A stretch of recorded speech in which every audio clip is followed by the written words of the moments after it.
Islamophobia continues to be widespread in Western countries. A variety of propaganda promotes hatred against Muslims and persecutes them.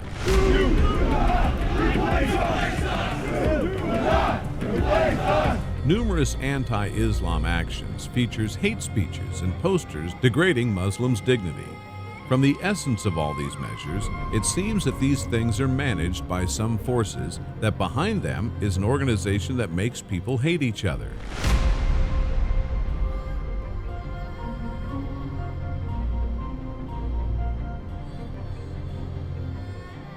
It has already become a tradition in some Western countries to burn the Quran. Media outlets that air this process under the guise of freedom of thought insult and humiliate millions of Muslims. This is blatant racism and hate crime. It cannot be explained as freedom of thought.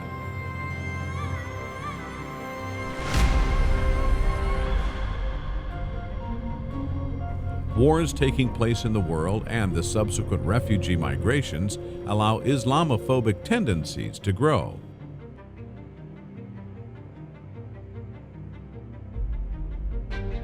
Muslims forced to leave their homeland by wars come to Europe to find refuge and save their lives. However, rising cases of Islamophobia in Europe are leading to their mistreatment.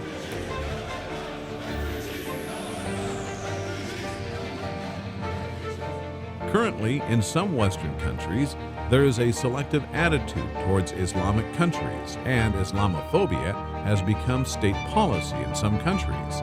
Conduisent à un durcissement très fort, y compris dans des pays où l'islam est la religion majoritaire. As a result of this, a targeted campaign is being waged against Islamic culture and its traditions, and several measures are being taken to discredit it. Many parties in Western countries and their leaders are fighting against Islam to gain power.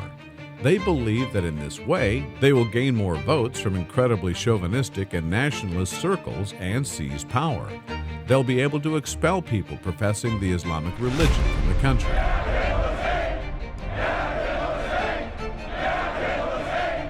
The fact that Islamophobic and neo-Nazi parties and individuals have a voice in the Western political arena already indicates a greater danger.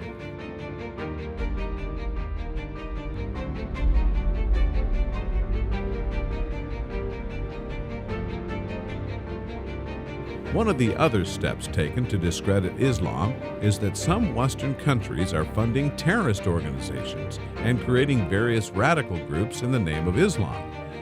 Something like 25% of their territory. Subsequently, various terrorist acts are carried out through them, and a negative attitude towards Islam is formed in Western society.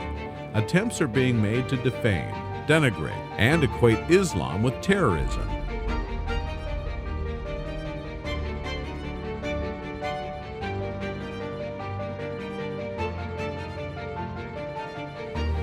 All of these factors contribute to the reactivization of racist tendencies in the world, such as discrimination, xenophobia, and Islamophobia. Interreligious dialogue, cooperation, and multiculturalism are part of vital importance in preventing Islamophobia. To achieve this, countries must serve to strengthen relations between religions and cultures. We must actively work towards enhancing Islamic solidarity and promoting Islamic values.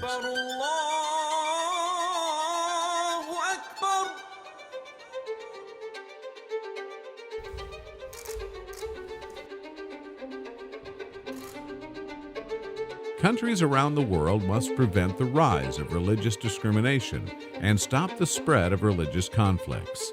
To reach this point, the unity of religious diversity and the dominant position of tolerance in society must become the main line of state policy in all countries.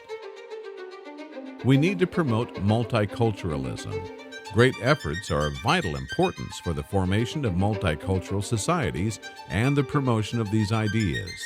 All states must contribute to the development of multicultural societies, define this as public policy, and be able to turn it into a way of life. Only then will we be able to witness the disappearance of Islamophobia which we call the killer of human rights.